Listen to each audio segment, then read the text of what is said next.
Assalamualaikum warahmatullahi wabarakatuh. Kembali di prediksi duet maut Piala Eropa masih bersama Bung Abo. dan saya Bung Gus. Kalau tipis sebelah bungkus, kalau di sini bungus. Bungus. Bungus. Oke. Bung Abo. Oke. Apa kabar, Kabar Bung? baik, alhamdulillah. Bung Abo juga kelihatannya Bung Abo nih sehat. Olahraga terus. Alhamdulillah, harus dong. Oke. Sebelum Jaga ngebahas Piala Eropa nih, Bung Abo sebagai mantan atlet, kira-kira kegiatannya apa saja nih, Bung? Sekarang Iya, sekarang selain mungkin main bola masih aktif. main bola lebih ke sekedar for fun aja. Oke. Bungkus, jadi hanya untuk hiburan ya. Mm-mm. Terus, tapi yang paling seringnya sekarang saya senang main bulu tangkis, Bung. Oh, bulu tangkis. Oh, udah pasti. Itu hobi yang tertunda dari dulu. Sebelum jadi pemain sepak bola. Iya, yang waktu di live sebelum Instagramnya dihack juga kan kita pernah live bareng dengan Fajar Alfian ya. Iya, betul. Fajar Alfian. Nah, saya pernah main bareng sama dia. Apa karena berteman dengan para pemain bulu tangkis yang akhirnya jadi hobi bulu tangkis? Enggak, karena sebelum jadi pemain sepak bola profesional, saya sudah main bulu tangkis, bungkus. Jadi di kampung dulu ada kompetisi kalau Agustusan tuh tingkat kecamatan. Oke. Nah, sempat juara, Bung tuh. Oh, bulu tangkis. Kecamatan Cikajang. Dan Bapak menyarankan, udahlah main bulu tangkis mah. Bapak keluar duit, main bola we teruskeun. Tuturkeun dulu ge main bola. Ya udah. Akhirnya jadi terjun ke udah, main pemain bola profesional sepak bola. Kenapa namanya harus bulu ditangkis gitu? Nggak kulit ditangkis gitu? Kenapa tuh? Pertanyaan itu tepatnya bukan kepada saya, Bung, karena saya mah hanya penyuka aja. Oh, nanti saya titip pertanyaan buat Fajar Alfian ya. Oke, siap. Nanti kita undang dia ke sini ya. Oke, langsung saja kita di prediksi duet maut Piala Eropa masih bersama Super Soccer. Wow. Pertandingan malam ini memang Oke. kayaknya seru banget ya. Ya, ini adalah Kedua dua pertandingan terakhir di babak 16 besar. Ya, Setelah empat tim memastikan lolos ke babak 8 iya besar. betul. Ya. Yang sekarang bermain pun Ya. bukan negara yang kompetisinya biasa-biasa aja, Bung. Betul. Kompetisinya sudah diakui sangat luar biasa. Iya, Inggris ketemu Jerman. Ini Wah. kalau dilihat nih Inggris ketemu Jerman adalah pertemuan yang terlalu dini kalau saya. Betul. Ya, karena kalau dini itu kan pagi ya. Iya. Harusnya dana. Jadi biar sakunya penuh terus. Oke. Ketemu Jadi, dana harusnya. ini ya, Iya. gimana? Kresek. Seberapa orang Gus? 5 Pak. Insya Allah ya. Kalau Inggris juara, saya mau bagi-bagi. Tuh, itu mungkin ya. Iya. Sambil ini tanya kresek. Kresek-kresek. Semua Dan juga tepat tahu. sekali. Iya. Dan tidak pernah kurang. Seberapa orang Gus? 5 Pak. Ya, sosok itu. Ya itulah sosok dari orang tua kita, Bung Abo. Sehat selalu ya. Ya, sehat selalu Pak Haji Umu. Dan kalau saya mendoakan rezekinya bertambah banyak, takut tambah banyak. Jadi mending sehat saja. Oke, kita langsung saja ke prediksi. Oke, kita prediksi aja. Ini Inggris pertandingan ketemu Jerman Inggris nih. Kalau Jerman mungkin di penyisihan grup sedikit kurang meyakinkan, Bung Abo. Bahkan Jerman hanya finish di peringkat 2. Oke. Di peringkat 2. Jerman itu ya kan tim besar ya, dengan materi pemain yang besar juga. Cuman kan Jerman juga mungkin untuk Piala Eropa ini adalah terakhir untuk Joachim Löw. Ya.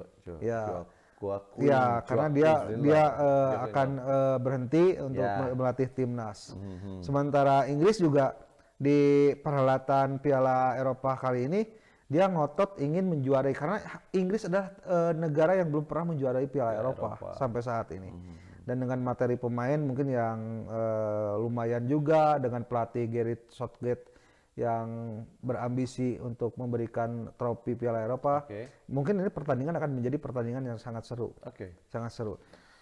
Oke, Bung Gusdul. Sekarang kita melihat dari sudut pandang yang lain-lain dulu ya, Bung ya. Oke, boleh. Ketika timnas Inggris ketemu dengan timnas Jerman. Saya kalau melihat sepintas timnas Jerman, memang kemarin dari awal pertandingan mereka kurang meyakinkan. Tapi ketika pertandingan babak pertandingan kedua ketika melawan Portugal, Ya. mereka menggila sangat Menggila, luar biasa. betul. Bagaimana terjadinya gol begitu dari proses yang Ya. sangat enak. Itu semua golnya proses itu. Wah, enak banget. Betul. Luar biasa itu timnas Jerman. Itu yang timnas Jerman yang sesungguhnya ya Bung Usul ya. Dan pertandingan terakhir pun kemarin mereka sempat ketinggalan tapi 2-0. akhirnya mereka bisa menyamakan kedudukan ya Bung ya. Nah itu kalau dilihat dari situ kan mungkin kalau sanksi juga merasa, oh kok Jerman begini sih? Kita kan memprediksi melawan Hungaria itu Jerman akan menang dengan mudah. Karena ketika melawan Ya, itu Portugal, tadi, sepak bola kan Jerman bisa menghancurkan Portugal. Apakah klimaksnya habis ketika melawan Portugal? Bisa jadi, itu benar. Prediksi yang sangat tepat. Saya pikir mereka udah begitu habis-habisan ketika melawan Portugal. Karena Portugal juara bertahan ya. Dengan Cristiano Ronaldo-nya yang begitu dikdaya waktu itu ya.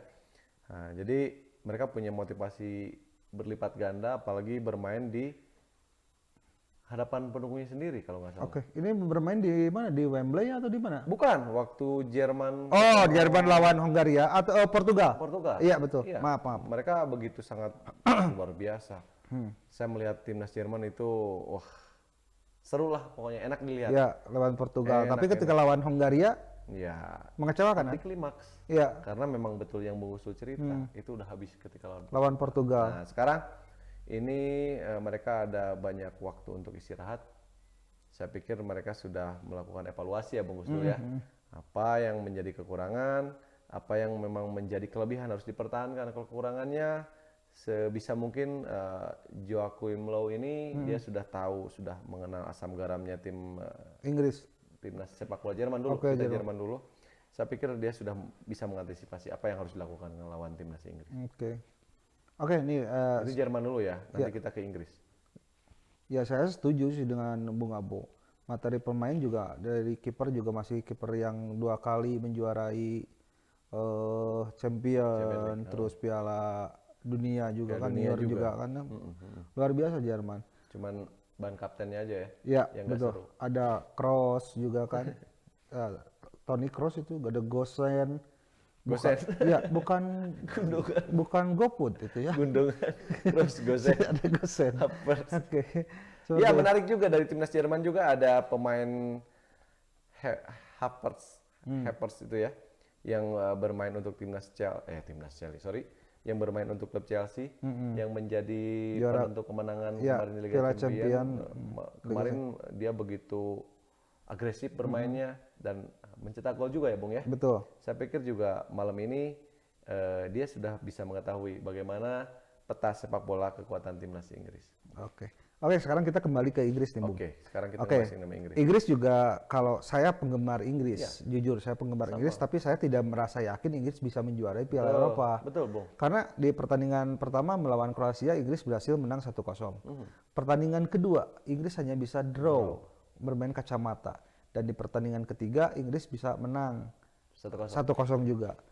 Tim sekelas Inggris, produktivitas golnya kok minim sekali nih. Kenapa nih ya? Karena Ken juga mungkin tidak bisa berbuat banyak, hanya Sterling kan yang bisa mencetak 2 gol itu dicetak oleh Sterling. Nah ini juga yang menjadi perhatian saya juga ya Bung ya. Bagaimana kompetisi di Liga Inggris ini lebih banyak dihuni pemain-pemain dari luar Inggrisnya. Di situ hampir mayoritas pemain Inggrisnya sedikit di klubnya masing-masing ya Bung ya.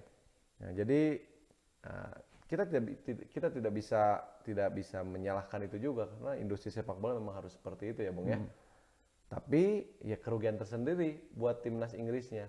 Sama seperti halnya dengan kita juga. Ketika tidak bermunculan banyak pemain-pemain striker lokal Indonesia yang muncul kembali karena ya itu tadi banyak naturalisasi ini itu jadi ya akhirnya juga terhambat juga Bung ketika bermain di Piala AFF lah ya ataupun di seperti kemarin juga banyak terjadi kualifikasi Piala Dunia juga dari sosok striker. Beda halnya, maaf bukan menyombongkan diri sendiri, ketika kompetisi waktu itu juga pemain asingnya juga dibatasi, muncullah di situ banyak ya kan pemain-pemain angkatan saya yang bisa menjadi ya pemain-pemain hebat lah ya Oke. pada masanya. Oke, berarti Bung Abo tidak setuju dong dengan adanya pemain asing di liga gitu di tiap klub. Saya sangat setuju, tapi dibatasi. Ya kan ini udah dibatasi. Dibatasi 3. Mm-mm. Jadi per posnya 1. 1 striker, gelandang 1, belakang 1. Harusnya seperti itu. Iya. Kalau sekarang kan bebas. Jadi gini Bung, jadi si striker lokal ini bisa belajar dari pemain asing, ya kan? Si gelandang lokal ini bisa belajar dari pemain asing. Oke. Tapi betul-betul yang harus qualified. Oke, kalau Seperti itu, Bu. kalau bicara kita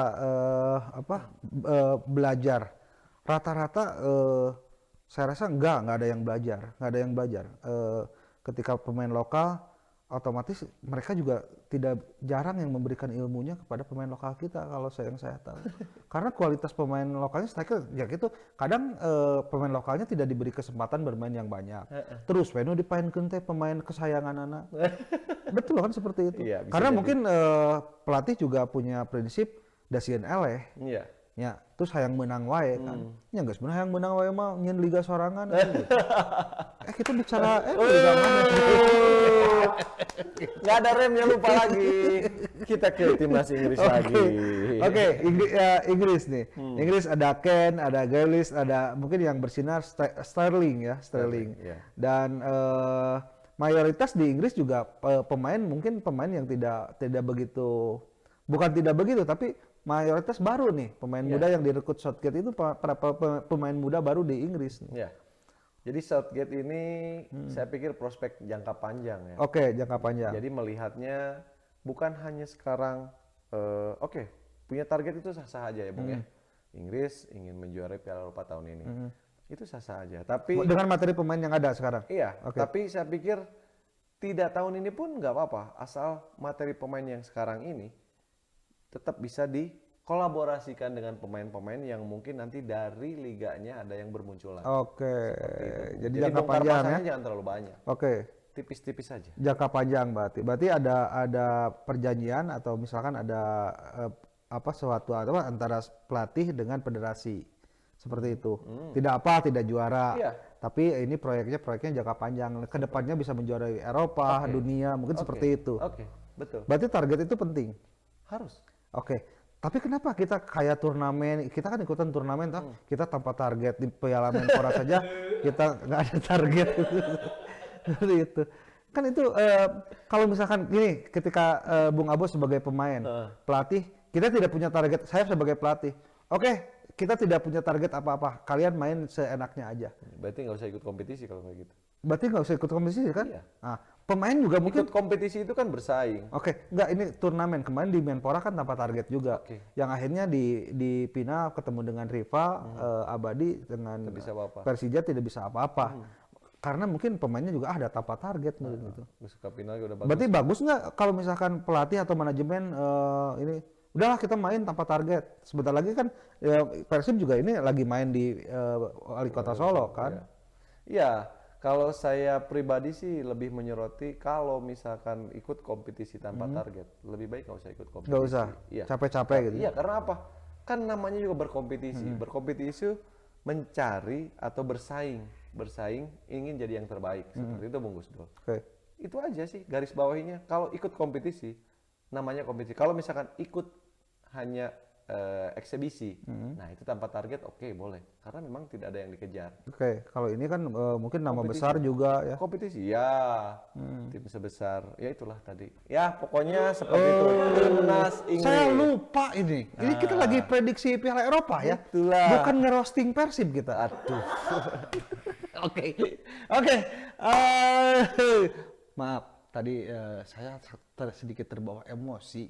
Jadi kalau udah ngomongin Persib, saya itu inginnya ngorek terus gitu, seperti itu. Tapi nggak apalah. Yang di luar sana juga yang nonton juga tahu. Saya itu selalu dipantau. Tapi kenapa tanpa target? Pasti karinya deh. Oke, udah Bung Abo. Oke, kira-kira nih lini Jerman dengan Inggris bisa berbuat banyak nggak Jerman? Jerman bisa bermain ketika seperti bermain melawan Portugal nggak melawan Inggris? Iya, saya pikir Karena kemarin di lawan Hongaria juga kan Jerman tertinggal dulu 2-0, baru kan Panzer telat panas, ya, baru bisa menyamakan. Untung tidak kalah juga. Kalau kalah kan bahaya juga. iya. Saya pikir ini pertandingan kedua tim juga sama-sama punya recovery yang bagus ya, Bung ya. Baik Inggris ataupun Jerman, kedua-duanya juga punya kualitas untuk istirahat yang bagus.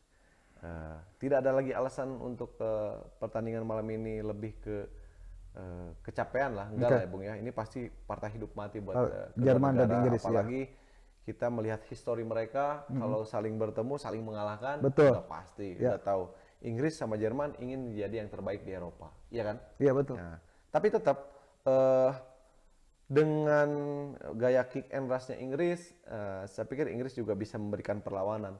Tapi dengan gayanya bermain Jerman yang selama ini juga kadang-kadang kita ngelihat ini Jerman kalau lagi on fire, nggak ketulungan, nggak kekontrol. Tapi kalau lagi kadang-kadang ketinggalan, seperti kemarin kejadian, baru dia seolah-olah baru bangun dari tidur.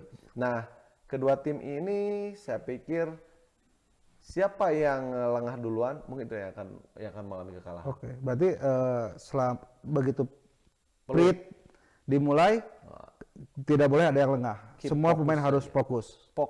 Oke, lengah sedikit berarti tidak dilanjutkan. Oke, Bung Abu, terima kasih ulasannya. Sudah aja segitu saja, sudah cukup. Karena buat yang nonton juga mungkin sudah bisa memprediksi, wah pasti ke sini. Karena ini adalah pertandingan yang sangat seru. Wah, ini seru. Oke. Kita lanjut ke pertandingan kedua. Ada Swedia melawan Ukraina. Oke. Ini pertandingan mungkin yang dua negara yang setingkat sama lah, bisa dikatakan sama. Swedia sama Ukraina ini akan menjadi pertandingan yang menarik selain Jerman dan Inggris. Karena kedua negara ini saling mengalahkan, punya histori sejarah sepak bola yang sama. Mungkin Ukraina sama Swedia juga. Kira-kira pertandingan akan berjalan seperti apa ini? Pertandingan ya itu tadi, kedua tim juga akan menampilkan permainan terbaiknya ya, jelas sudah pasti. Tapi sedikit diunggulkan dari timnas Swedia, bagaimana kemarin mereka bisa pernah menahan timnas Spanyol. Betul. Terus mereka juga bisa memetik hasil 3 poin waktu itu. Swedia kalau nggak salah peringkat 1 ya? Iya. Oke. Iya, kalau nggak salah peringkat 1. Mereka sempurna lah ya, Bung ya. Saya pikir juga Ukraina kemarin sempat keteteran. Walaupun di pertandingan pertama begitu memberikan perlawanannya yang sangat-sangat buat timnas Belanda, tapi melihat pertandingan kemarin terakhir, ya kecewa juga. Ya, saya bilang ini bukan Ukraina yang sesungguhnya. Mungkin dia sudah tahu bakal lolos dan menyimpan tenaga untuk melawan. Bisa jadi, itu kan kadang-kadang strategi itu diperlukan, dan strategi itu kadang-kadang kita juga nggak bisa ngelihat. Tapi kita kalau bisa meraba bahwa Shevchenko juga punya formasi yang akan dia siapkan ketika melawan timnas Swedia. Jadi saya pikir pertandingan akan ya bisa dikatakan berimbang lah Bung ya, berimbang.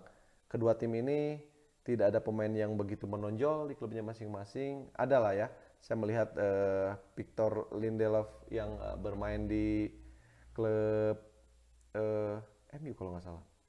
Mudah-mudahan saya nggak salah. Yang jelas itu nama yang sudah tidak asing lagi. Kalau salah juga nggak apa-apa. Iya. Biar pada komen. Iya. Biar nanti pada komen ya. Iya. Kalau saya salah, di komen saja. Komen saja. Menerima. Oke. Ya, itulah Bung Usul. Jadi Swedia sama Ukraina, kedua tim akan sama-sama menarik, sama-sama yang sebetulnya pasti bakal pertandingan yang enak ditonton gitu ya. Iya, sudah pasti. Yang jelas akan apa ya? Bukan rumit ya, Bung ya. Akan ada sedikit ketegangan lah. Oke. Tegang lah pasti, karena kedua-dua tim ini punya ambisi yang sangat berbeda.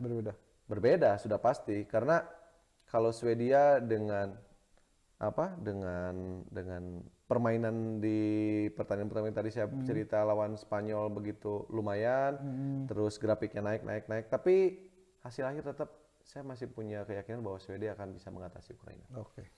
Oke, kalau bicara sekarang bicara lini depan, di mana Swedia juga punya Alexander Isak, Mang Isak ya? Yang sering kita sebut Mang Isak itu.